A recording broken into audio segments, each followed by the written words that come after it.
تو مجھے حضرت شیخ مرشد اعظم محقق الاثر ترجمان مسلک دیوبند فخر و مفخر احناف حضرت مولانا سرفراز خان نے مطلقاً تمام سلاسل میں علوم و فنون میں اپنا مجاز بنایا اور تحریر لکھ کے مجھے بھیجی.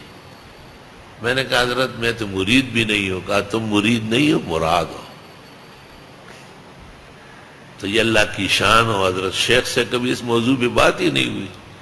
میں نے کہا میں شعبان رمضان میں طلباء کو تفسیر پڑھاتا ہوں اور تفسیر قرآن میں بر صغیر میں مولانا حسین علی اول نمبر تھے.